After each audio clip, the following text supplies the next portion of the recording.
Y antes de presentar la primera conferencia, quiero aprovechar para eh, platicarles de dos grandes celebraciones que para mí es importante compartirlas. La primera es celebrar el trabajo de el grupo de investigación que hago parte, el CIDESE, que es el Círculo de Estudios de Cultura Escrita. Es un grupo formado en el 2013, donde un grupo de compañeras hemos estado trabajando, compañeras porque todas son mujeres excepto yo. Hemos estado trabajando en estos temas de manera continua desde ese tiempo, y poder ahora participar y organizar este evento creo que es una gran cereza del pastel del trabajo que estamos llevando a cabo, y que va en consonancia con los objetivos de la Universidad Autónoma de la Ciudad de México, que, como ustedes saben, es una universidad que está diseñada para la inclusión.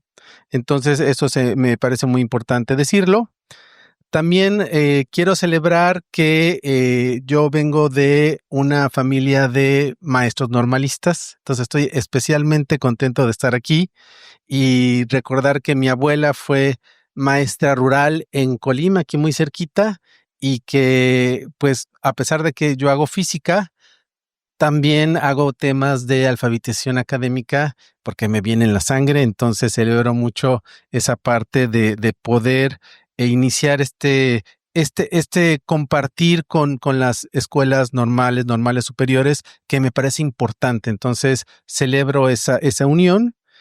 Y por supuesto, el hecho de que estemos aquí compartiendo, y por eso para mí es muy importante celebrar que la doctora Paula Carlino está con nosotros en esta, por segunda vez en el coloquio, con la conferencia Mi primera secuencia didáctica para explorar usos críticos de la inteligencia artificial en el taller de escritura. Voy a hablar un poquito de la doctora Paula Carlino. Paula Carlino es doctora en psicología, se desempeña como investigadora principal del Consejo Nacional de Investigaciones Científicas y Técnicas, con sede de trabajo en la Universidad de Buenos Aires y como profesora en la Universidad Pedagógica Nacional de Argentina. Desde hace 30 años investiga la enseñanza y el aprendizaje de la lectura y escritura como herramientas involucradas en la elaboración y apropiación del conocimiento, y como prácticas sociales de las comunidades en las que el conocimiento se produce y se transmite. Dirige el GISIOLEM, que es el Grupo para la Inclusión y Calidad Educativa, a través de ocuparnos de la lectura y escritura en todas las materias, que se trata de un equipo pluridisciplinar que estudia las relaciones entre enseñar, aprender, leer y escribir en diversas disciplinas del nivel secundario, superior y de posgrado. Su sitio de internet les recomiendo que lo visiten porque tienen muchos materiales de interés para nosotros. Ha sido galardonada en 2021 como miembro distinguido de la Asociación para la Escritura a través del currículum, y dos de sus libros fueron premiados. Pues no podemos dejar de hablar del bestseller, que es Escribir, leer y aprender en la universidad, una introducción a la alfabetización académica, que lleva 8 reimpresiones, fue traducido al portugués y acaba de salir publicada su segunda edición revisada, con prólogo y epílogo originales. Les pido por favor entonces un gran aplauso para la doctora Carlino, la cual tenemos un gran honor de que esté con nosotros en este evento.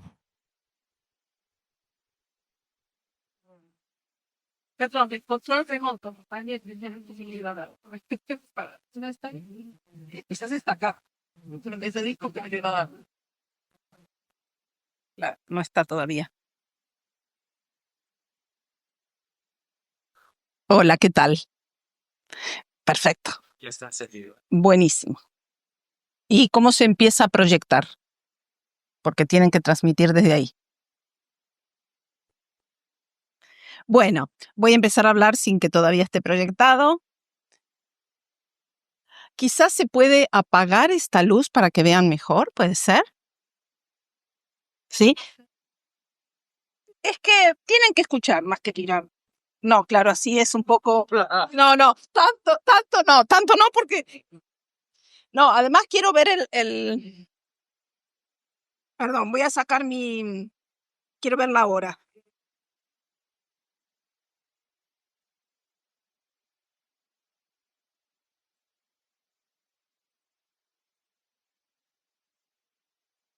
Bueno, antes de empezar, decir que yo estoy muy contenta, muy contenta de reencontrarme con buena parte del auditorio con quienes compartimos, discutimos, nos hicimos, yo diría, queridos hace 2 años o casi 2 años, ¿no? Con Miriam agradezco la invitación.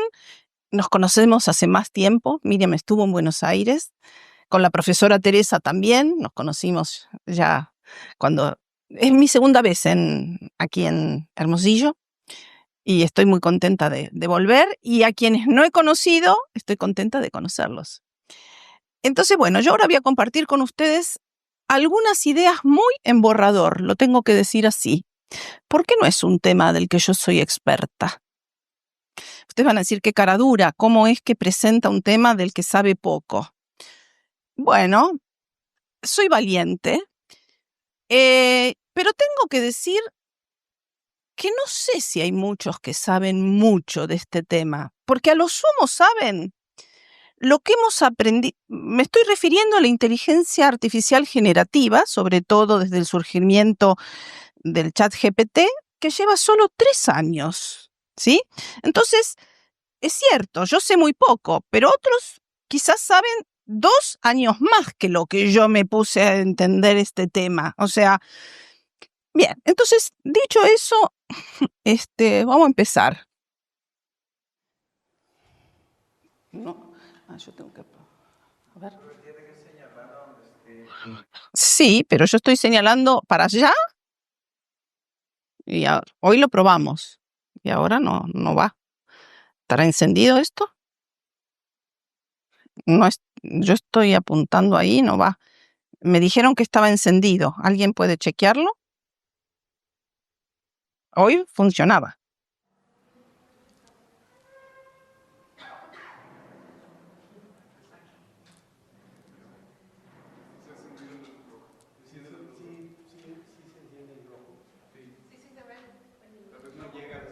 Pero hoy funcionó. ¿Qué será? Porque lo probamos.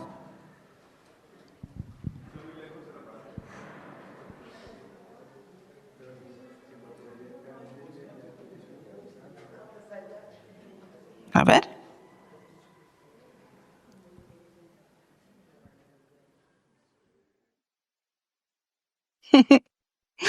Hoy lo probamos a la mañana, ¿eh?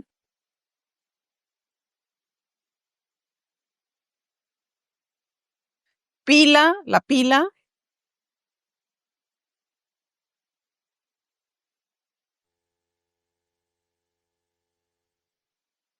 Muy bien, yo voy a ir diciendo, lo que sí va a haber que estar bien atento, porque voy diciendo pasamos, ¿sí? Muy bien. Bueno, se hace manual. Así que pasamos a la siguiente. No era esa. Bueno, entonces, esto es lo que yo tengo como pensado, el orden de la presentación. Bueno, ¿por qué elegí este tema, del que sé poco? Voy a hablar en qué consiste, o sea, mi poca experiencia con inteligencia artificial generativa, para que ustedes sepan, bueno, en qué me baso. no siendo experta, voy a decir algunas cosas para mí importantes, algunas ideas de qué yo creo, qué principios tengo sobre la enseñanza de la escritura antes de la emergencia del ChatGPT o de los programas de inteligencia artificial generativa. ¿Por qué voy a decir eso? Porque después voy a contar la primera secuencia didáctica que diseñé junto con una colega para implementar este año, y acabamos de terminar de implementarlo en el taller de escritura de proyecto de tesis de la maestría en formación docente de la Universidad Pedagógica Nacional de Argentina. Pero la secuencia está diseñada no solo incluyendo inteligencia artificial, sino siendo respetuosa de los principios que yo considero importantes, que tienen su origen y fueron, sí, forjados a lo largo de varias décadas, por lo menos en mi formación, antes de la emergencia de la inteligencia artificial. O sea, no pongo la inteligencia artificial por arriba de otros saberes que yo vengo construyendo o que yo vengo, quiero decir, aprendiendo de otros. Y por eso lo voy a explicitar, porque la secuencia didáctica es el producto de intentar integrar una nueva herramienta, entre comillas, o una nueva tecnología, ¿sí? Sin renunciar a ciertos principios, ¿sí? Bueno, pasamos a la siguiente. Empecemos por lo primero. Bueno, ¿por qué? Todos, supongo, que comparten conmigo la idea de que desde el surgimiento de ChatGPT estamos inundados, invadidos, sacudidos en los medios de comunicación y en el mundo académico por charlas, promociones, videos, inquietudes, acerca de qué pasa con la inteligencia artificial generativa. La voy a abreviar diciendo inteligencia artificial, pero sabemos que es la generativa, ¿no? Lo que estamos refiriendo. ¿Qué pasa con la educación y la inteligencia artificial? Entonces, dado que esto estamos inmersos en eso, incluyendo que desde hace 2 años me empezaron a pedir charlas sobre el tema, a las cuales a todas dije que no, ¿cómo voy a hablar de algo si yo no sé? ¿Sí? Bueno, pero todo eso empezó a generarme un poco la idea de que tengo que empezar a aprender sobre esto. No puedo quedarme ajena a un fenómeno masivo que nos está interpelando. Muy bien. Esto, diríamos, lo que nos llega para mí es predominantemente que hay que subirse al nuevo tren, que si no nos subimos nos quedamos afuera atrasados, ¿sí?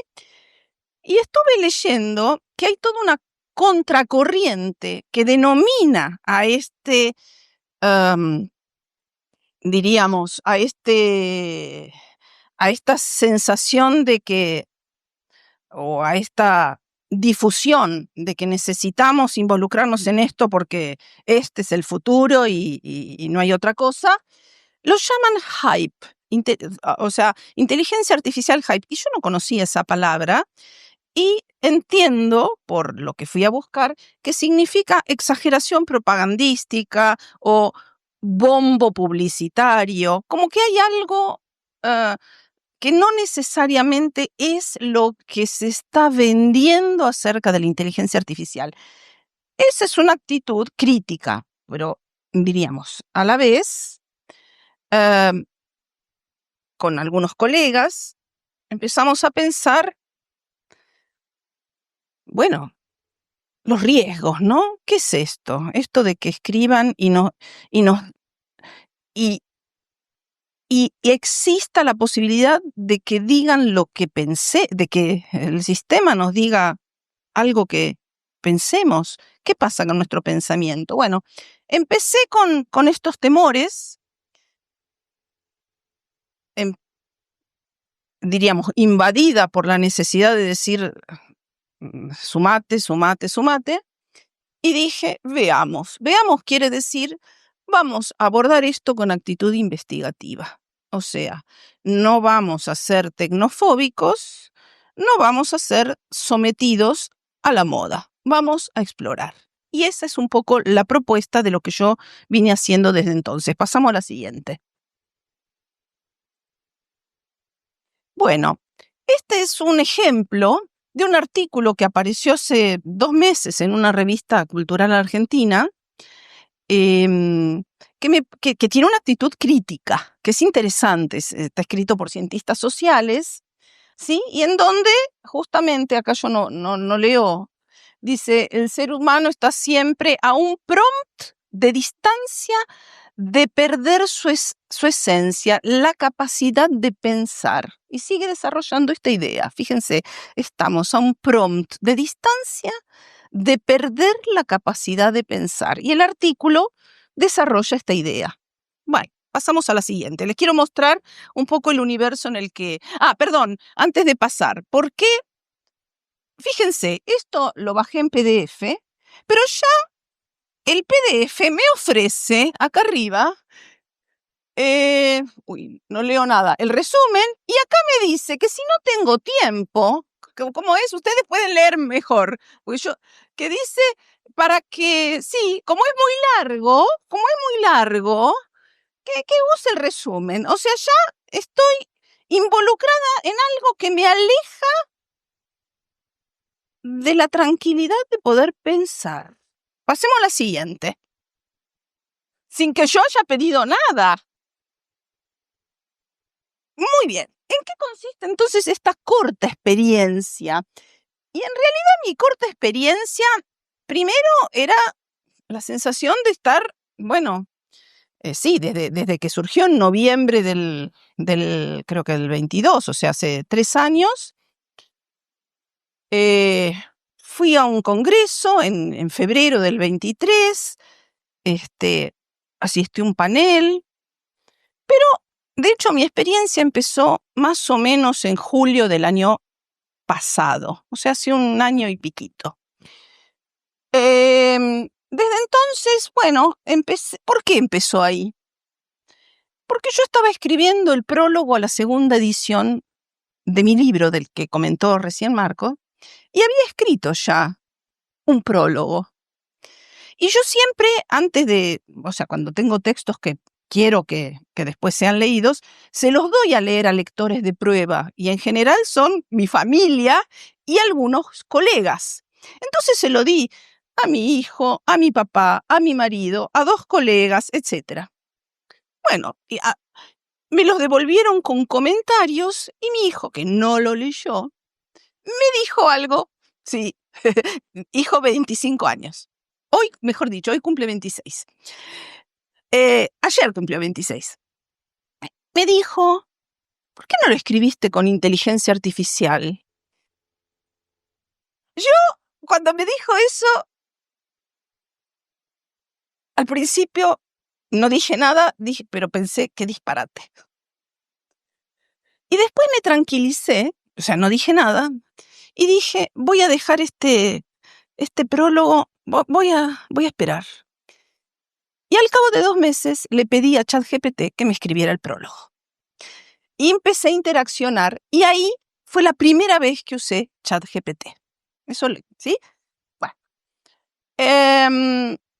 Hice taller. Bueno, y desde entonces, empecé a decir, yo sobre esto tengo que...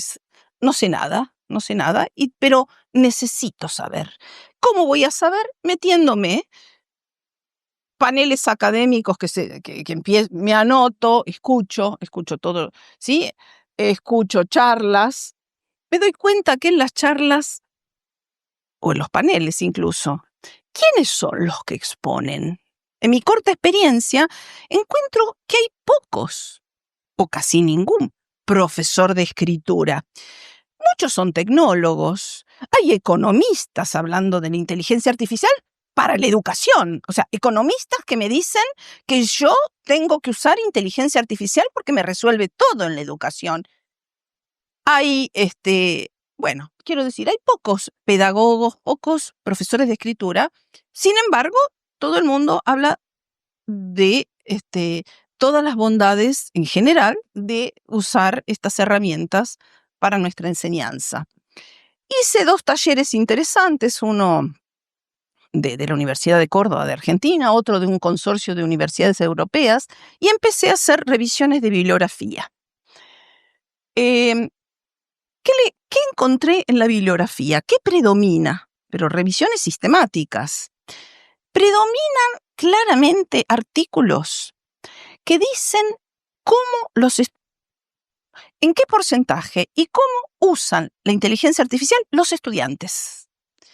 Ese está lleno de encuestas, cuestionarios que le preguntan a los estudiantes si usan, qué usan, cómo lo usan. Y son escasísimos. Después hay otros artículos, algunos ensayísticos, que hablan sobre la integridad académica, preocupaciones éticas, etc. Y son escasísimos los que hablan de qué empezamos o no empezamos, qué hacemos los docentes con nuestros alumnos con la inteligencia artificial. Casi no hay. Hasta ahora encontré pocos. Encontré uno mexicano, encontré uno ecuatoriano, que me pareció muy interesante, y hace poco encontré uno de la universidad o de una escuela de formación docente de Portugal, muy interesante, pero son muy pocos en comparación. O sea, ¿qué empezamos a hacer los docentes? Es como si desapareciera el docente, la inteligencia artificial frente al alumno. Pero nosotros tenemos que tomar decisiones. ¿Cómo? ¿Para qué? Es más, podemos enseñar usos, podemos desalentar otros usos. Casi no hay eso en la bibliografía. Y también mi experiencia empezó a ser mi uso personal. O sea, además de leer pedagógicamente, bueno, yo empecé, ChatGPT por un lado, Gemini por otro, me empecé a enterar Notebook LM es otro, empecé a ver Perplexity es otro, Consensus es, o sea, empecé a probar poquitas cosas en algunos de estos programas. Ya les conté lo de mi hijo. Y empecé también, dije, bueno, yo tengo que empezar a probar con mis alumnos. Nada, en algún momento uno empieza. Y entonces empecé a probar estos programas. ¿Para qué podían servirme para el taller de escritura de proyecto de tesis que yo doy en la Universidad Pedagógica Nacional?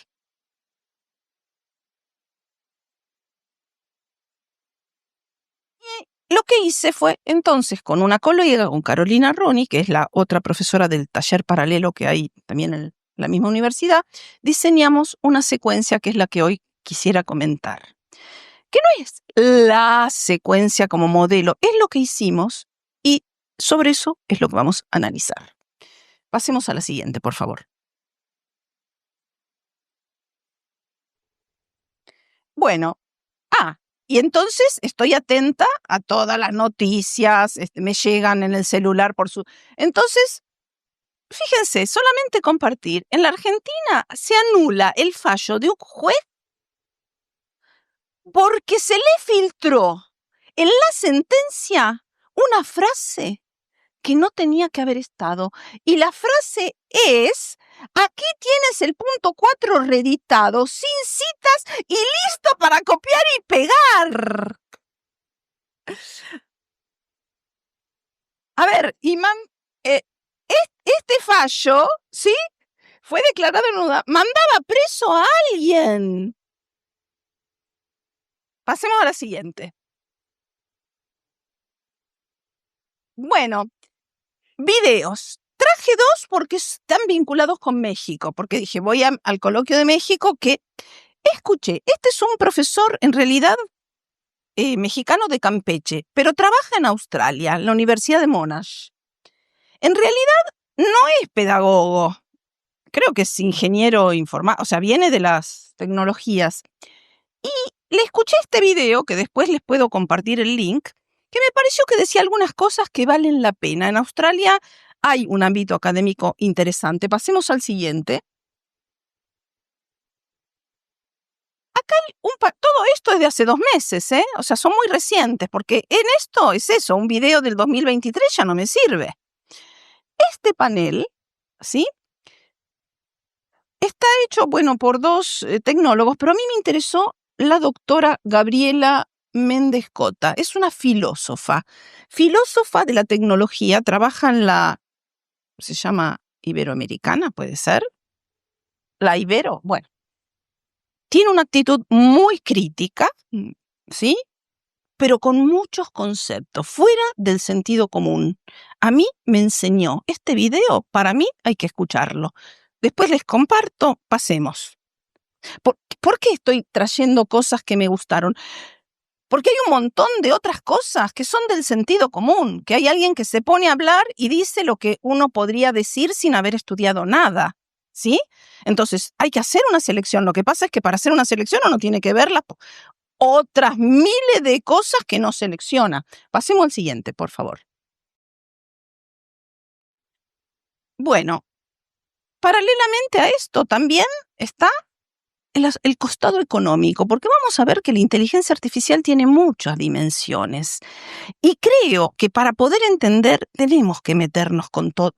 No tenemos que perder de vista. Hay una dimensión económica. Hay empresas que están esperando hacer muchísimo dinero con esto. Entonces, hay una conocida de la Argentina, lamentablemente, porque fue la segunda del Fondo Monetario del FMI, del Fondo Monetario Internacional, que se llama Gita Gopinath, que no le quiso dar un préstamo a Milei, por eso la eyectaron del FMI, porque sí se lo dieron. Y entonces volvió a la academia, es economista, no sé si de Harvard o qué, y está advirtiendo hace más o menos 20 o 30 días de una charla de que económicamente la suba de las acciones de la bolsa de todas estas empresas de inteligencia artificial, ella cree que que constituyen una nueva burbuja como fue las .com, ¿sí? Y que se puede desinflar porque están prometiendo más de lo que va a ocurrir. Pasemos a la siguiente. Le estoy mostrando la complejidad y las distintas dimensiones. Bueno, aquí hay un estudio que todavía no está publicado del MIT, del Massachusetts Institute of Technology. No está publicado, pero ahora, escuchen, hay un sitio especializado que publica los preprints. Como todo es acelerado, como todo ya no nos da tiempo para pensar, porque el pensamiento necesita tiempo. Ya no lo tenemos. Entonces se publica antes de que la revista lo revise, antes de que haya pares, pero este artículo, dado que viene del MIT, pareciera ser razonablemente, no sé, serio. Y entonces hay un estudio también, preprint de hace 3 meses. Un estudio neurocognitivo. ¿Qué es lo que hicieron? Es una muestra muy chica, 54 estudiantes universitarios. A unos les hacen escribir un ensayo con ChatGPT, a otros les hacen escribir un ensayo consultando Internet sin inteligencia artificial y a otros con la cabeza, sin nada, ¿no? Y comparan. ¿Qué es lo que comparan? Comparan qué partes del cerebro se iluminan. A ver, yo lo digo mal, ¿sí? Pero son estudios de activación neuronal, diríamos, que no es mi especialidad. Entonces, lo que observan es lo que, de alguna manera, la hipótesis prevé. Cuando se usa ChatGPT no se ilumina nada. Cuando se escribe, ¿sí? Sin acudir a la inteligencia artificial, las neuronas estallan y entonces generan calor y se ilumina todo. Pero el experimento continuó. Al grupo que había escrito con inteligencia artificial, después le dieron otra escritura, o sea, les hicieron escribir sin inteligencia artificial sobre un tema muy parecido y viceversa. Al grupo que había escrito sin inteligencia artificial le hicieron escribir con inteligencia artificial. Y lo que vieron es que el grupo que había escrito con inteligencia artificial no podía cuando tuvo que escribir sin inteligencia, no recuperó nada de lo que había escrito con inteligencia artificial. O sea, no tenía huella no se había apropiado, no tenía memoria de eso que había escrito, no reutilizó nada. En cambio, al revés, el grupo que había escrito sin inteligencia artificial, que después se le permitió, usó eso que había escrito sin inteligencia artificial para comandar o para monitorear el uso que hizo posterior de la inteligencia artificial. A ver, es una muestra muy chica, no quiere decir que ocurra siempre, pero nos está diciendo algo. Pasemos a la siguiente. Todo esto se baja de internet, ¿eh? Bueno, entonces repasemos. Hay muchas dimensiones, hay muchos costados para pensar y creo que tenemos que ser conscientes de hay un costado y hay entonces muchas charlas y mucha el costado de integridad. Pero es interesante porque hay todo, las universidades están muy preocupadas, y no está mal, de si los estudiantes usan inteligencia artificial y no la declaran, ¿no? Como una falta ética. Pero hay un grupo crítico que dice, ¿cómo es que vamos a sancionar a los estudiantes si la inteligencia artificial en sí misma se está apropiando de todo un saber humano del que no está dando crédito por autorías ni está transparentando las fuentes que utiliza? Otro punto. También en Argentina hubo una noticia, no la traje, hace el último mes. Amazon reduce su planta en 14.000 empleados porque empieza a sustituirlos por inteligencia artificial. ¿Sí? Hay un costado laboral, hay un costado ambiental.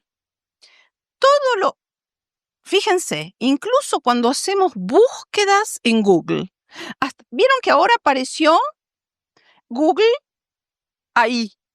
¿Sí? Cada vez que en Google nos viene un resumen con inteligencia artificial o usamos el modo ahí de Google, estamos haciendo un gasto de energía y de agua muy superior a que si simplemente hiciéramos una búsqueda como antes se hacía en Google. O sea, el uso de la inteligencia artificial consume energía y agua para enfriar esas máquinas. ¿Sí? Bueno, habría más para comentar porque los resúmenes que da Google, a los que ya mi familia parece adicta, porque ahora ya es el resumen de Google, en realidad, más allá de que gasta mucha más energía y agua, hace un proceso que antes lo hacíamos nosotros, que era la selección.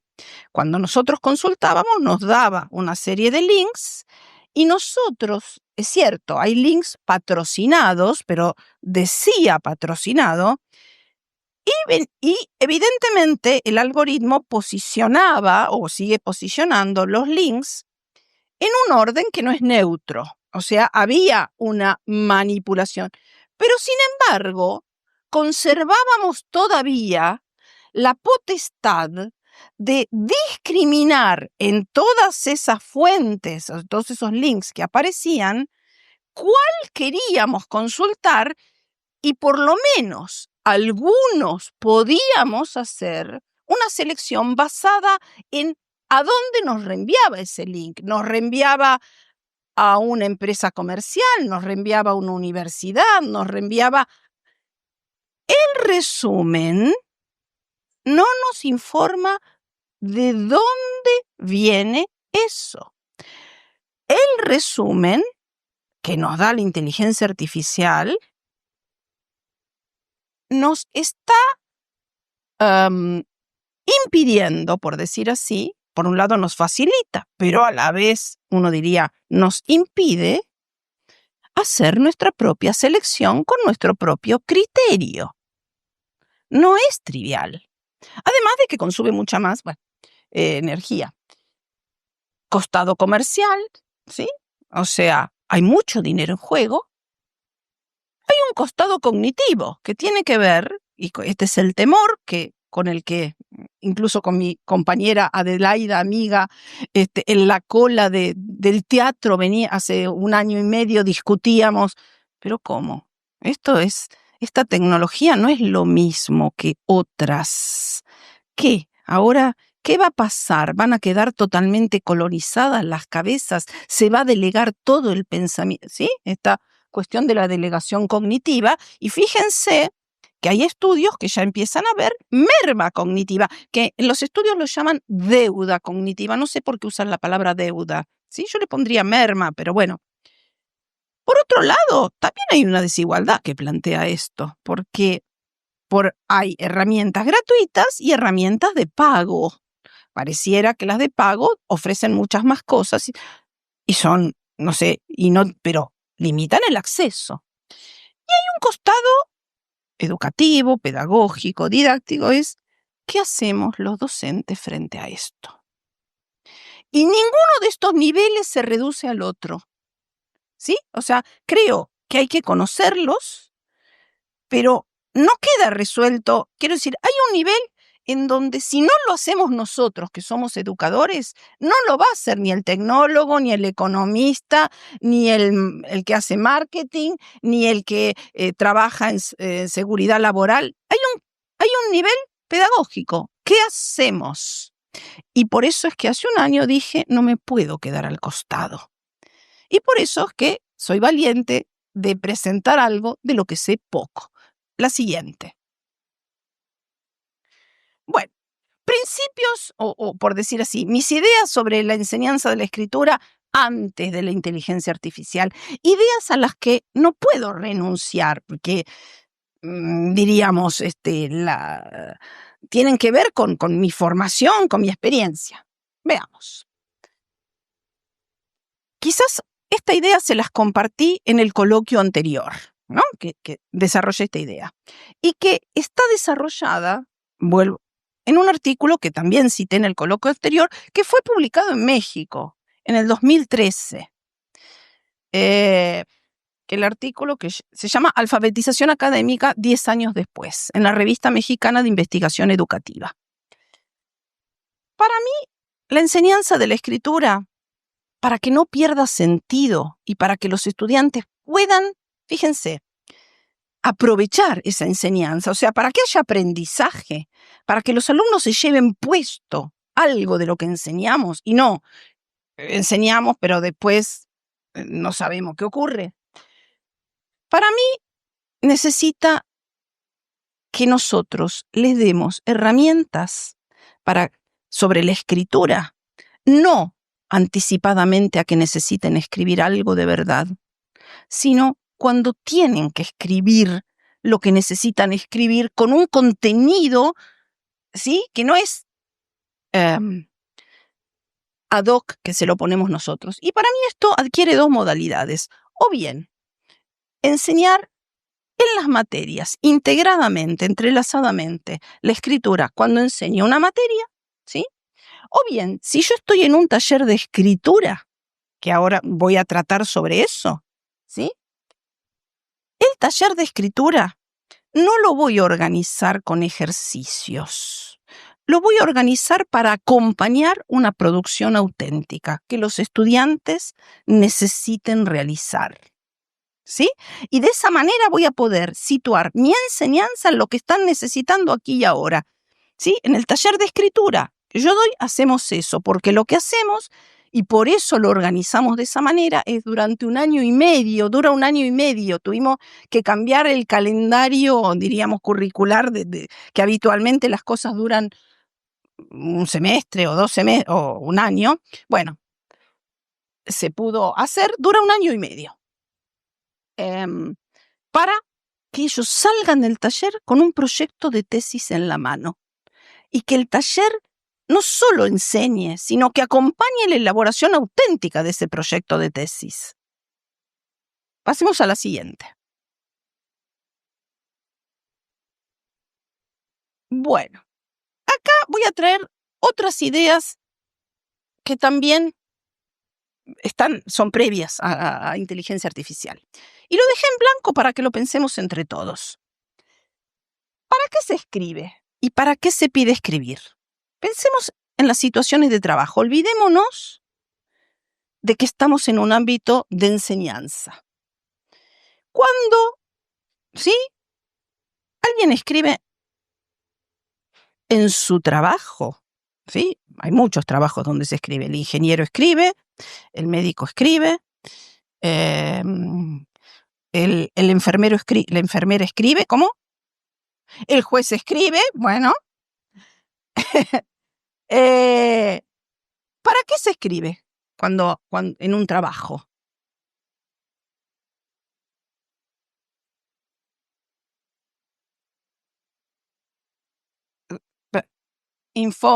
A ver, lo importante es obtener una producción, ¿sí? Obtener una producción que cumple alguna función. ¿Están de acuerdo?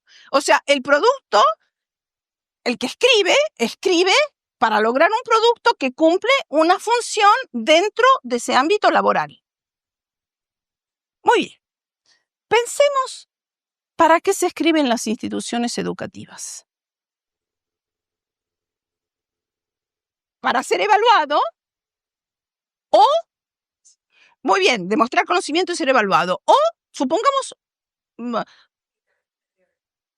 pero eso no el alumno, estoy pensando en los alumnos. Muy bien, fíjense. En las instituciones educativas mayormente, porque fue lo primero que surgió, pedimos a los alumnos que escriban cuando queremos que demuestren lo que aprendieron, o sea, para ser evaluados. Pero si nosotros venimos brevagando, que no se use solo la escritura para decir lo que aprendieron, sino que escriban para que en el proceso de escribir, ¿sí?, les ayude a aprender algo, a aprender un contenido. ¿Están de acuerdo? No es de lo más frecuente, pero pedagógicamente venimos tratando, y incluso a veces de integrar, que en la misma situación evaluativa a la vez sea una instancia de aprendizaje. ¿Están de acuerdo con eso? Pero entonces acá pensemos que hay una relación distinta entre el proceso y el producto. Porque en las situaciones de trabajo, lo que se busca es un producto que sirve para esa situación profesional. En cambio, en las instituciones educativas, ¿sí?, en realidad, en esta situación de aprendizaje que Mayela acaba de sugerir, en realidad, el producto no es lo importante. Nosotros queremos que escriban porque a través de la escritura estamos esperando que se aprenda algo, que la escritura les ayude a, ¿cómo decir?, darle una vuelta, a entender, a articular ideas, a relacionar ideas, que entonces la escritura no es tanto un fin en las instituciones educativas como un medio. En cambio, en el trabajo, la escritura en sí mismo es un producto como fin. Pasemos a la siguiente. Esto está conceptualizado, ¿sí?, por un autor francés que se llama Pierre Pastré. Y él toma esta idea finalmente de una idea marxista, que dice: trabajando, el ser humano transforma lo real, y transformando lo real, el ser humano se transforma a sí mismo. ¿Qué quiere decir? Que cuando nosotros damos para escribir, ¿sí?, la escritura transforma algo de lo real, genera un producto, pero en el ámbito educativo nosotros más nos interesa que es más que el producto, que en ese proceso se transforme a sí mismo por lo que pueda aprender en el camino.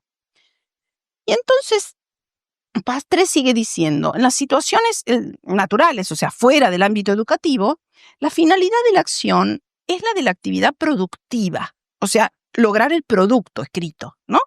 En el caso de la escritura, él no se refiere a la escritura. Yo utilizo, estas ideas de Pastré no están referidas a la escritura, pero yo las estoy tomando para pensar la escritura. Y la actividad constructiva, o sea, la actividad de construcción de conocimiento, no es sino un efecto, generalmente no intencional, de la actividad productiva. En cambio, en la escuela, o sea, en la universidad, es la actividad constructiva, o sea, el hecho de que los alumnos construyan conocimiento, aprendan, la que se convierte en el verdadero fin de la acción. Si nosotros hacemos escribir a los alumnos, no nos interesa ese producto, no vamos a vender, ellos no van a sacar rédito de ese producto. Y las actividades productivas, las tareas asignadas a los alumnos, no son más que medios que permiten impulsar la apropiación de una actividad constructiva. ¿Me siguen? Pasemos a la siguiente. Entonces tenemos que tener presente, ¿sí?, para después ver el uso que damos a la inteligencia artificial, ¿para qué hacemos escribir en la universidad? Porque si perdemos de vista que el uso tiene que ser la construcción de conocimiento y que el producto es solo un medio y no el fin, ¿de qué nos va a servir que con la inteligencia artificial logren el producto si se saltearon el proceso, que es lo que a nosotros nos interesa? Muy bien. Vamos, déjenme ver la hora. Bueno, voy a ir muy rápido. Otra idea antes de la inteligencia artificial es pensar qué relación hay entre escribir y aprender y conocer. Y entonces, yo diría, por lo menos hay dos relaciones potenciales. Digo potenciales porque no siempre se concretan, ¿sí?, en ciertas condiciones. Una es escribir para aprender acerca de lo que se escribe. Hacemos un clic, ¿sí? Un clic, que es lo que Bereiter y Escardamalia llaman escribir para transformar el conocimiento. Un clic, please. No me avanza. Ahí está. Muy bien. Pero hay otra relación potencial, ¿sí? Esto es lo que se llama la función epistémica de la escritura. Hay otra relación potencial que no está, para mí, difundida en la bibliografía, que yo tengo un estudio sobre esto, que no me voy a detener hoy, pero si quieren, en otro momento podemos conversar, que es que cuando se aprende a escribir en un nuevo género textual, complejo, desafiante, como por ejemplo el proyecto de tesis, no solo la escritura sirve para elaborar y transformar el conocimiento sobre el tema acerca de lo que uno escribe, sino que al aprender a escribir en un nuevo género, se aprenden a realizar operaciones cognitivas que no se harían si no se aprendiera a escribir en ese género. Vamos a pasar rápido, hagamos clics, otro clic, otro más, otro más, desarrollemos un poquito esto. Bueno, fíjense, la función epistémica de la escritura depende de lo que está en naranja, que son propiedades de la escritura como tecnología. La escritura como tecnología, ¿sí? La escritura es una tecnología del pensamiento, una tecnología de la palabra. Por un lado, objetiva, o sea, crea un objeto de lo que inicialmente es sujeto. El pensamiento es parte del sujeto. La escritura lo objetivó. La escritura externalizó, sacó afuera lo que mi pensamiento está dentro, y la externalización genera una posibilidad, que es la observabilidad de mi pensamiento. Si yo lo tengo afuera, lo puedo ver. Si yo lo tengo adentro, lo tengo confundido o mezclado el objeto con el sujeto. No puedo verlo. Y a la vez, la otra propiedad de la escritura es la permanencia en el tiempo. No se va. Mi pensamiento se va. El lenguaje oral es efímero, se va. Estas propiedades son las que ayudan, ¿sí?, a la función epistémica de la escritura, a que yo pueda usar la escritura para elaborar ideas, para aclararme lo que pienso, para planificar, borrar, volver para atrás, ensayar, descartar.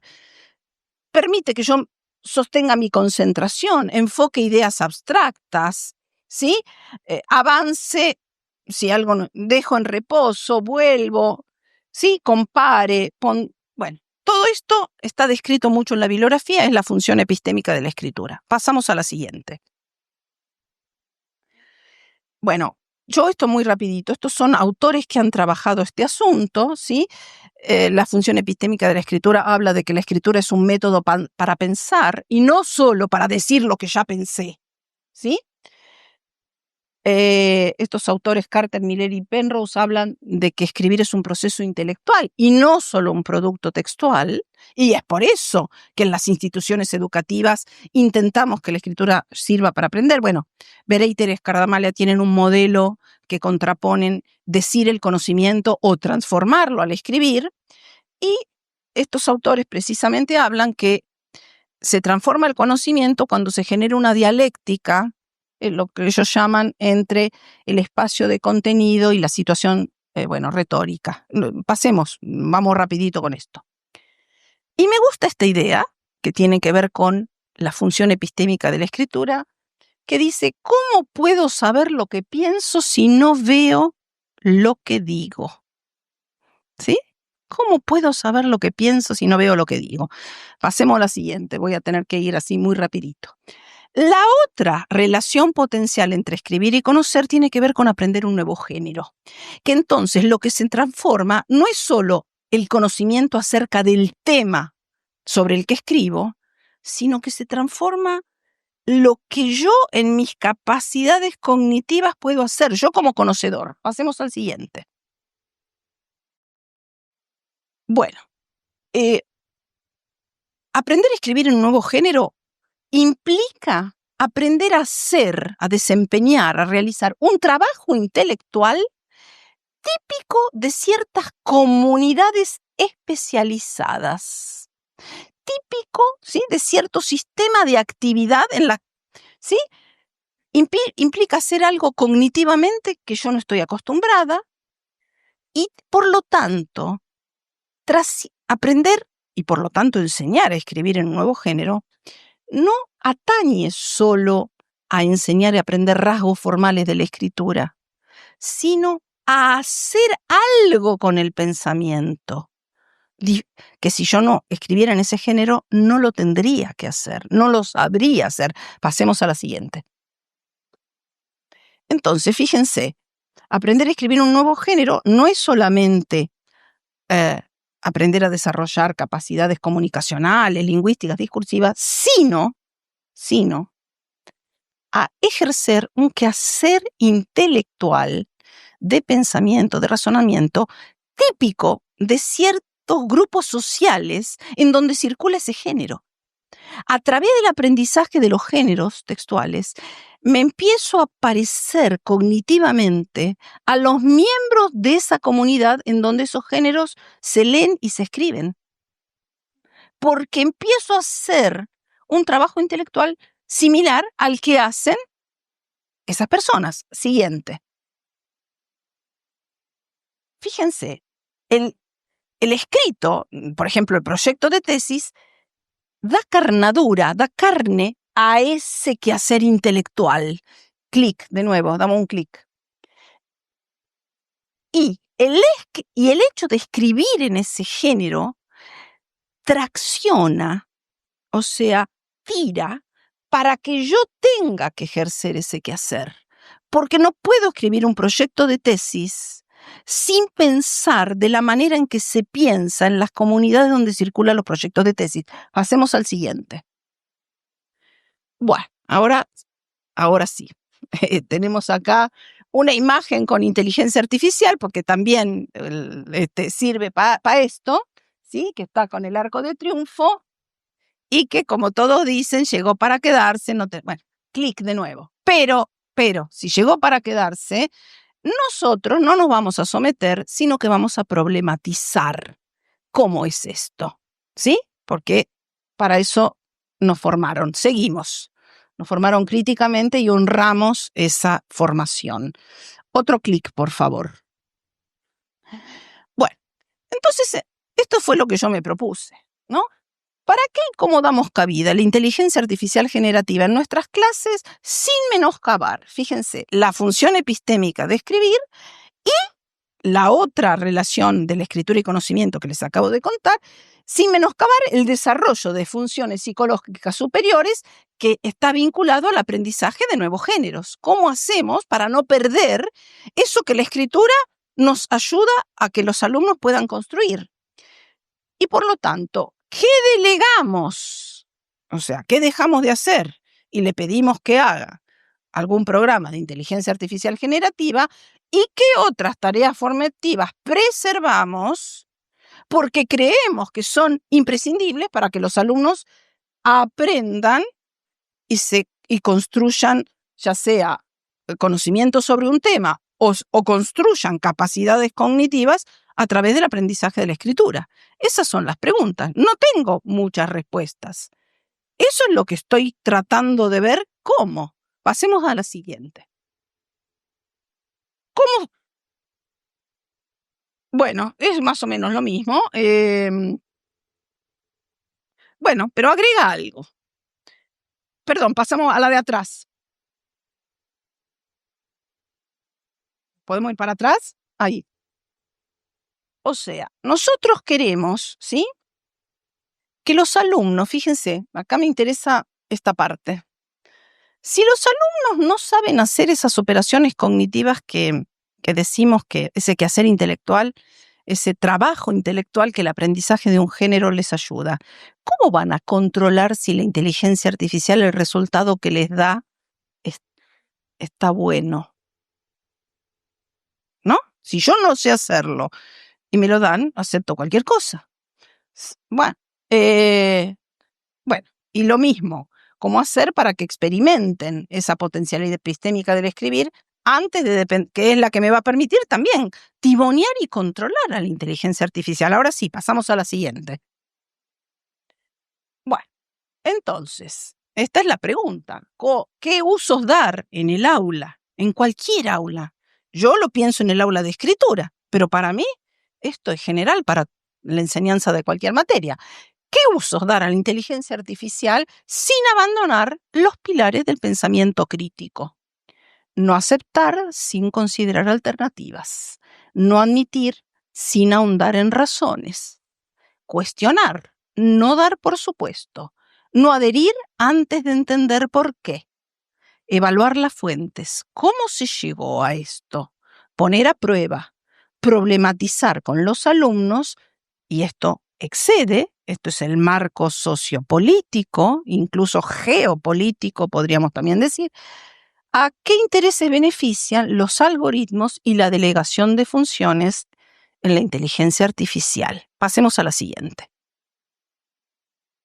Bueno, entonces fíjense, esto es un problema didáctico, pero enmarcado en un problema político, y entonces hoy con el profesor hablábamos del asunto.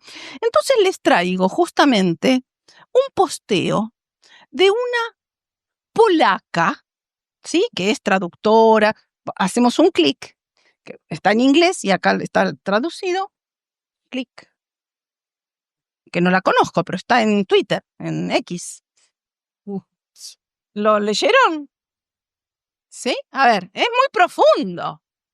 Yo quiero para mis alumnos que la inteligencia artificial lave mi ropa y friegue los platos para poder dedicarme al arte y a la escritura. No que la inteligencia artificial haga mi arte y mi escritura para que yo pueda lavar la ropa y fregar los platos, que creo que es lo que a algunos les interesa que terminemos haciendo. Pasemos a la siguiente.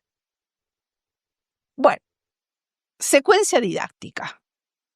A ver, yo no sabía cómo representarla. Piensa en un eje de izquierda a derecha, en el tiempo. Es un eje temporal. El taller dura 1 año y medio. La secuencia didáctica tuvo lugar en los últimos 2 meses. Por lo menos tuvo lugar de mi parte. Algunos alumnos ya la empezaron a usar antes. Tenemos que saberlo. Pero no tuve incidencia. Entonces hubo todo un trabajo previo para ayudarles a escribir, en donde hasta entrar con la inteligencia artificial casi tenían un primer borrador precario, con muchos problemas, de su proyecto de tesis. La inteligencia artificial entró en los últimos 2 meses. Antes de empezar, hicimos un pequeño cuestionario para preguntarles si usaban inteligencia artificial, qué programas, para qué, para entender. 95% la usaban. Nuestros alumnos, me olvidé de decirlo, son alumnos de posgrado, pero son todos profesores. A su vez, ellos, la mayoría, trabajan en escuelas normales para formar a futuros maestros o profesores. Muy bien. Entonces, pero había una disparidad, o sea, desde un 5% que nunca había usado nada, hasta algunos que decía, o sea, no era parejo, ¿sí? La usaban, pero poquito, o disparé. Entonces decidimos que íbamos a usar 2 programas. Primero, decidimos que fueran gratuitos. Nosotros trabajamos en una institución que queremos también inclusiva, con lo cual no queremos, entonces no está en nuestro radio los programas pagos. Entonces hicimos 2 videos instruccionales porque no aparecían. Por ejemplo, les propusimos trabajar con Gemini y con Notebook LM. ¿Por qué? Porque vienen en Google. Están en Google, son gratuitos, ¿sí? Y entonces hicimos 2 videos instruccionales, porque nadie había mencionado Notebook LM, la mayoría no lo conocía, Gemini sí, y explicando un poco cómo acceder a ellos, cómo empezar a usarlos. Hacemos clic. Entonces todo esto inicial, fíjense, otro clic más. Bueno, entonces propusimos 3 tareas. Una tarea de explorar libremente el uso de estos programas, ¿sí? Y postear, porque esto, es un taller híbrido con clases presenciales y virtuales y mucho uso de aula virtual, con clases por Zoom también. Entonces había que postear, bueno, la experiencia de ese primer uso exploratorio vinculado a sus proyectos de tesis para familiarizarse con estas herramientas.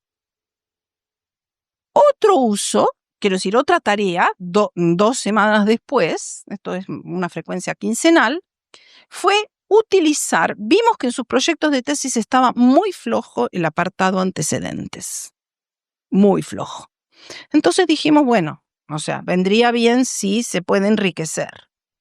Entonces les pedimos que con Gemini buscaran bibliografía y dimos toda una consigna muy detallada, ejemplos de prompts, porque hay toda una corriente donde aparentemente la clave está en el prompt, y eso también hay que preguntarse, ¿sí? Pero la corriente es que la clave incluso se llama ingeniería de prompts, como si fuera, ¿sí? Bueno, ingeniería de prompts. 2 semanas y también postear, ¿sí? Entonces fíjense, 2 semanas después, tarea, revisar una parte de su proyecto ya escrito con Notebook LM. No sé si ustedes usaron alguna vez Notebook LM. Notebook LM, uno tiene que subir los materiales. Entonces, les sugerimos que subieran todas las pautas que nosotros habíamos, o sea, incluso las checklists, las rúbricas, para que subieran su proyecto, que subieran como si fueran las rúbricas, las listas de chequeo de qué tiene que tener cada apartado, y que le pidieran que revisara su proyecto a la luz de esos criterios, a ver si los reunía. Y también tenían que postear. Y al final, ¿sí? Una tarea posterior para hacer con más tiempo tiene que ver con la evaluación final de todo el taller de 1 año y medio, no solo de esta secuencia de 2 meses con inteligencia artificial, que es elaborar un portfolio donde hay una selección de producciones y una reflexión de por qué la seleccionaron, o sea, una reflexión de su proceso, etcétera. Todavía no tenemos los portfolios, porque esto tienen tiempo de hacerlo. Tenemos hasta aquí. Hacemos clic, por favor. Entonces vamos a ver ahora, más clic hasta que se llene que van a ver que de cada cosa, mejor dicho, de cada instancia, hay inicialmente una consulta que se hace en clases. Esto me olvidé decir. Como era un taller como esta es la primera vez que incluimos, les preguntamos inicialmente si querían que hiciéramos un trabajo exploratorio. Les dijimos, nosotros sabemos muy poco, vamos a aprender con ustedes de esto. Todos estuvieron de acuerdo. Y además de postear en el foro, en clase fuimos retomando cómo les iba. Entonces fíjense que acá hay escribir, usar la inteligencia artificial para escribir o para buscar antecedentes o para revisar, pero a la vez ir reflexionando sobre lo que va ocurriendo en un foro, en clase. Esta instancia de que necesitamos hablar sobre lo que está ocurriendo compartidamente nos parece importante. Hacemos otro clic, avanzamos. Bueno, acá está lo mismo que antes, pero tratando de mostrar que hay cosas que se hacen fuera de clase, toda la columna violeta, hacemos un clic, ¿sí? Fuera de clase es lo que se hace, hacemos otro clic. Hay toda una reflexión en el foro del aula virtual, hacemos otro clic. Hay un trabajo en clase justamente en donde vamos analizando lo ocurrido y hacemos otro clic que fuera de clase, ¿sí? Se miraron los videos y después en el portfolio final. Avanzamos. Es lo mismo que, bueno, ya la de la encuesta, avanzamos de nuevo. Otra. Bueno, acá vamos a ver un posteo. Este posteo después de usar Gemini, ¿sí? Entonces esta alumna, voy a resaltar porque está muy largo, dice, estoy un poco frustrada. No me aporta, uso de Gemini para buscar antecedentes. No me aportaron nada. La mayoría de los antecedentes son inventados, no existen. Estoy perdiendo tiempo y energía en una tarea infructuosa. Cuando yo vi este posteo dije, ay, qué horror. O sea, involucré a los alumnos en algo de lo que yo no sé y es una porquería. O sea, me agarré la cabeza. Entonces, a ver, yo había probado antes y yo ya no me acuerdo porque a mí me había dado antecedentes. Y yo ya no me acuerdo, porque yo guardo los registros, si yo había chequeado que esos antecedentes fueran ciertos. ¿Sí? Yo no me acuerdo. El asunto es que me lo puse a hacer ahí. Y entonces le pido todo un prompt muy detallado que me dé la URL, que me busque antecedentes sobre uso de inteligencia artificial en clases de escritura, que me dé la URL, el nombre de la revista, etcétera. Voy a interactuar. Me da toda una lista clasificada por idioma, unas tablas maravillosas en italiano. Le pido en inglés, francés, italiano y portugués, que son las lenguas que yo puedo más o menos leer. Le pido todo. Voy a chequear y no existen. O sea, existen, la URL lleva a cualquier cosa. Eran títulos maravillosos. Eran títulos donde yo digo, wow, qué lindos trabajos. No existen, porque me lo busqué, no solo el URL, empecé a googlear por mi cuenta, o sea, hizo una compaginación de nombres de autores que sí existen, de títulos que no existen, pero que combinan, o sea, la inteligencia artificial me convidó un plato que para complacerme, porque eran maravillosos, pero totalmente fabulado. Entonces, ahí fue que le dije, me estás haciendo perder el tiempo, necesito cosas reales. Bueno, esto está estudiado, no son alucinaciones. Algunos las llaman alucinaciones. Pero hay un autor, Tom Hicks, que cuestiona la idea de alucinación, porque dice que la inteligencia artificial no es un error, la alucinación. Por el momento, es parte de lo que es, porque está hecha para simular, no está hecha para coincidir con lo real. Entonces está hecha, y esta es la palabra que usa, para sanatear, no sé si existe aquí, para volasear, para a ver, para fabular. En inglés te da bullshit. A ver, pero no es, porque yo me fui a buscar lo que es bullshit, no es solo basura, es ¿cómo se dice acá cuando alguien te mete un verso? Que pretende, alguien que te cuenta una cosa, que pretende que te lo crea, pero que es bueno, muy bien, está hecho para parecer. Entonces dice, no es un error, es que por el momento es eso. Bueno, pero después, cuando le dije, me dio algunos artículos existentes. Se disculpó muy atentamente y me dio artículos que sí existen. Toda esa interacción está colgada en el taller de escritura. Si quieren, ¿sí? Después pasemos a la siguiente muy rápido. Bueno, entonces yo le contesto en el aula virtual, porque digo SAST, le contesto, muy claro tu aporte, saber qué no funciona es también un posible resultado cuando cuando investigamos, necesitamos conocer cómo les va al resto, ¿sí? De los demás, y los demás siguieron posteando y la mayoría coincidía en que muchos artículos, la mayoría, Gemini no sirve para buscar artículos. Pasemos a la siguiente.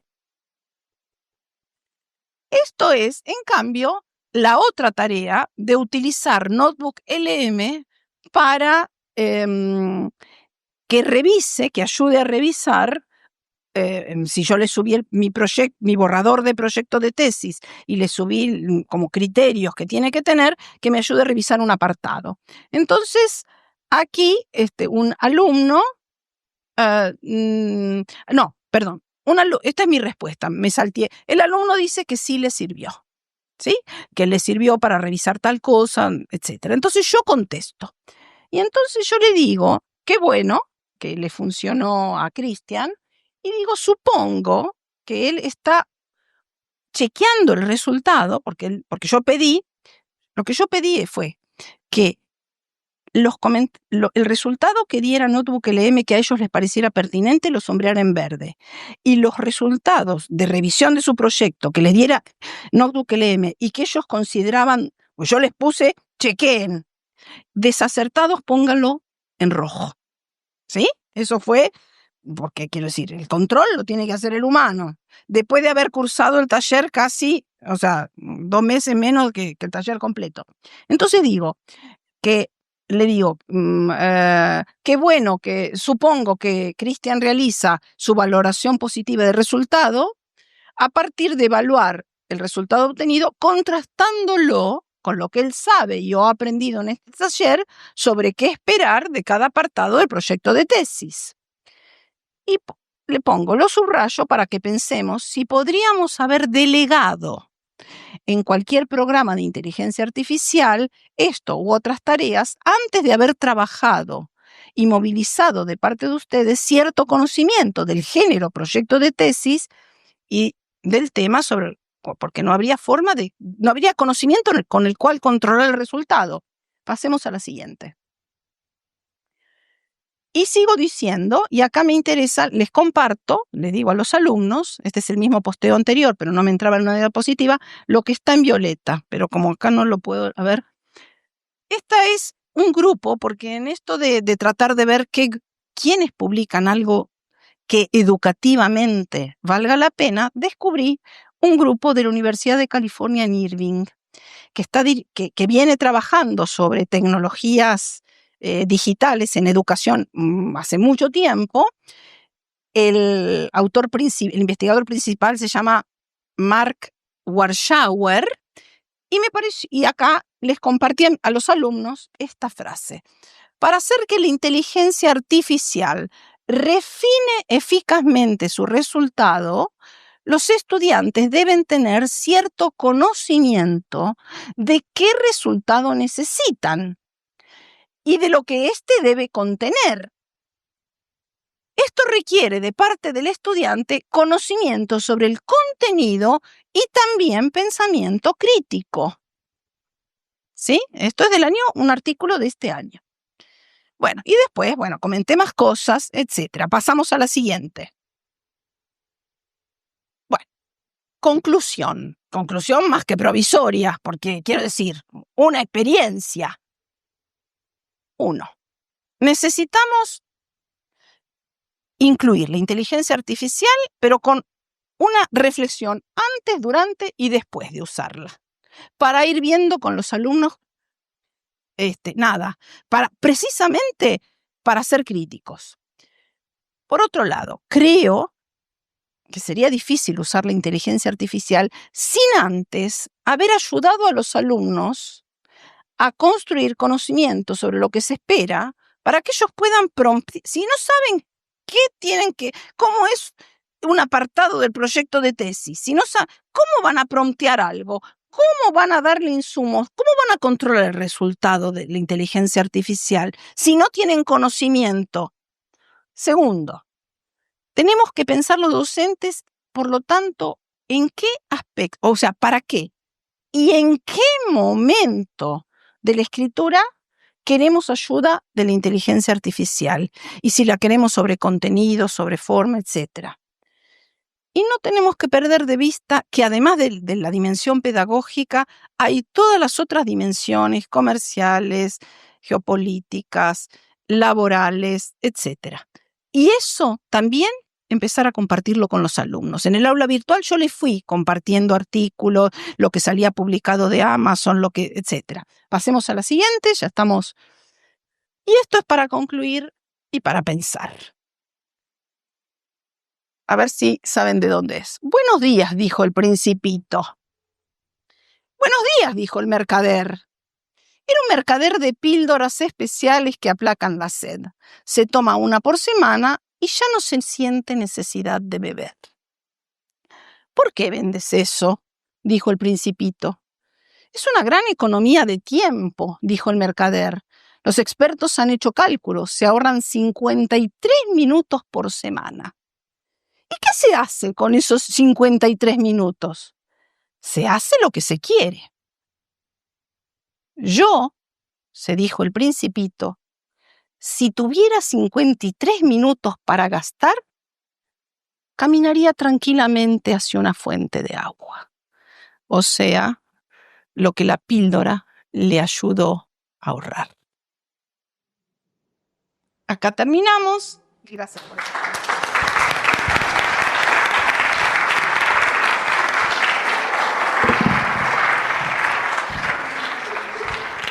Le agradecemos a la doctora Carlino esta plática y damos espacio para preguntas.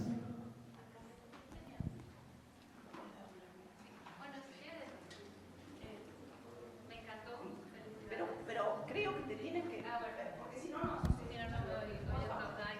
muchas gracias. Bueno, pues muchísimas gracias, doctora, fue un gusto escucharla y pues quedé sorprendida. Qué buen tema la IA, pero le voy a decir el problema que hubo por ahí. Hablando de limitantes, con la IA, tiene muchas. Es una herramienta nada más. Como bibliotecaria se los digo. Para poner una búsqueda o dejarle una búsqueda de bibliografía a una IA, nos encontramos con un gran problema, que fue lo que sucedió con sus estudiantes, la interoperabilidad entre sistemas. La IA todavía no accede a los catálogos en línea de una biblioteca. No accede a una biblioteca digital. Toda esa información, hagan de cuenta que están así como IA, catálogos en línea, biblioteca digital, y no hay algo que ligue a esos recursos informativos. La IA no puede. Nos puede ayudar, porque sí ayuda la IA, mínimo a qué autores. Pues qué autores están publicando de qué tema. Pero por eso el enlace lo inventó, o lo supuso, o no sé qué hizo, porque no es el exacto, pero sí nos dio una idea de pues quién publica qué estoy buscando, pues quiénes publican, pues tal y tal y tal, pero recuerden eso, todavía no llega, y quién sabe, a acceder por la interoperabilidad a otros sistemas que tienen información de calidad. ¿Y por qué? Una biblioteca digital cuesta muy cara. La Universidad de Guadalajara tiene muchas bases de datos, cerca de 80 creo, y no las va a poner de a gratis así, porque a la universidad le cuesta. Sí hay ciertas cosas a las que puede el público en general acceder, pero hablamos de eso, de economías, o sea, y el conocimiento de calidad es costoso. Lo sigue siendo, claro, hay iniciativas de que se abra el conocimiento gratuito y todo, y a mí me parece excelente. Yo pienso que el conocimiento en realidad cobra valor cuando impacta a alguien más. Si lo que yo hago es una idea para alguien más y esa persona lo vuelve a hacer y lo hace mejor, pues qué mejor recompensa tenemos que esa. Entonces, aguas con pedirle la IA bibliografía, o sea, puede ser, pero tal vez el estudiante no consigue porque el sistema aún no es interoperatible con otros recursos informativos. Gracias. ¿Alguien más? ¿Alguna otra pregunta? Sí, buenos días. Muchas gracias por su charla, doña Paula. Y yo quería preguntarle, porque, por ejemplo, en la universidad donde yo trabajo, que es la Universidad de Costa Rica, en primer año, en los cursos de humanidades, se da un taller de escritura de un trabajo académico. Es el primer acercamiento de muchos estudiantes a la escritura más formal. Y el dilema en el que estamos ahora es que, y creo que pasa en muchos países, las universidades están en una indecisión, ¿verdad? Que tienen los sistemas de bibliotecas, tienen inteligencia artificial, se promueve, no se castiga, ¿verdad? Porque tampoco se le puede llamar plagio, o por lo menos en esa discusión está la Universidad de Costa Rica ahora, pero a la vez son los estudiantes de primer año que necesitan aprender a escribir porque no lo han hecho en la secundaria, ni en la primaria menos, ¿verdad? Entonces, yo quería saber, porque usted trabaja con estudiantes de posgrado, entiendo, ¿no? Ya. Entonces, quería saber cuál sería su posición en el caso de estudiantes de primer ingreso en la universidad, porque a mí me parece eso muy problemático, o sea, vienen arrastrando un montón de problemas de lectoescritura de la secundaria y se supone que nosotros tenemos que más o menos remediar eso, ¿no? Es imposible en un año, que son los 2 cursos de humanidades, pero a mí me parece crítico y la universidad, por lo menos mi universidad, no está clara en los lineamientos para nosotros y es muy difícil como docentes tomar una decisión de prohibir o integrar de cierta forma porque no hay lineamientos claros. Entonces me gustaría saber qué piensa usted en casos de estudiantes así. Bueno, no sé si se escucha. ¿Sí? Bueno, está muy buena esta pregunta. A ver, creo que es eso, hay que ver en qué momento se introduce, no es lo mismo posgrado que grado, pero por otro lado, si los estudiantes ya la usan y nosotros hacemos como que no, porque decimos que es temprano, en realidad estamos dejándolos más indefensos que si empezamos a abrir para qué la están usando e intentar que sus usos no deleguen lo que no queremos que deleguen. O sea, si los estudiantes ya la usan, para mí hay que acompañar ese uso y ver de qué manera, o sea, acompañar ese uso quiere decir hacer como que la inteligencia artificial existe. Porque si ya la usan, ¿sí? Y en cambio nosotros, por decir no, estamos en el grado, no vamos a hacerlo, en realidad los estamos dejando más indefensos que si abrimos y acompañamos el uso con toda una reflexión crítica. Entonces yo creo que dado el uso masivo que estamos aprendiendo a que está ocurriendo, porque lo escuchamos de boca de los alumnos, hay miles de artículos de que los alumnos la están utilizando, aunque nos parezca temprano, creo que habría que abrir el uso, pero no es solo, me parece que las opciones no es permitir o no permitir, me parece que eso es una cosa binaria totalmente empobrecida. Primero, si lo están usando, ¿qué sería acompañar, reflexionar sobre ese uso? ¿Qué tenemos que hacer en nuestras clases? Algo tenemos que hacer, no es solo permitir. ¿Qué hacer? Todavía no lo sé, a duras penas se nos ocurrió hacer esto. A ver, quiero decir, nosotros tenemos un gran desafío como docentes, pero no darle la espalda a ese desafío es dejar más solos a los alumnos. ¿sí? Y este coloquio se llama Retos del Acompañamiento. Entonces, ¿cómo sería acompañar en un primer año de universidad donde sabemos que los alumnos lo están utilizando, pero a la vez necesitarían aprender muchas cosas? Bueno, necesitamos investigar sobre nuestra enseñanza, investigar en el sentido de explorar, de saber que no hay un conocimiento para esto, no hay un experto que nos lo pueda decir. O sea, nosotros nos tenemos que volver, entre comillas, expertos, exploradores de esto, diríamos, probar didácticamente cosas, ir compartiéndolas con colegas, intentar escribir, ¿no?, en una ponencia, presentar nuestros ensayos, cómo va siendo. Y quiero decir algo, porque hay algo que acá no aparece, pero que creo que lo que tú dices vale la pena, y que es el artículo de estos colegas de Ecuador que publicaron. Me parece que hay un costado con inteligencia artificial que no es la escritura, sino la lectura, la comprensión. Yo creo que tenemos que empezar a prestar atención, porque quiero decir, la inteligencia artificial va a poder dentro de poco escribir mejor de lo que ya lo hace muy bien, pero son textos muy trivialmente. Va a poder. La inteligencia artificial no va a poder comprender por nosotros. A ver, comprender es una capacidad humana. Entonces, me parece que el punto de ahora, a ver, incluso para valorar qué es lo que nos da como resultado, necesitamos trabajar todo lo que sea entender, el sentido. ¿Qué nos está? A veces la inteligencia artificial me genera una frase que yo no entiendo qué quiere decir, pero tengo que posicionarme muy críticamente para poder decir no entiendo. Entonces, me parece que esto nos empieza a poner de relieve que en nuestras clases de cualquier asignatura hay que discutir con los alumnos lo que damos para leer, más que antes. No hay que dar por sentado ninguna comprensión de nada, no hay que dar por sentado ningún resultado de la inteligencia artificial. Quizás termine escribiendo por muchos, pero comprendiendo no va a terminar. No se cede la comprensión es inherentemente humana. Podemos llegar a delegar la escritura.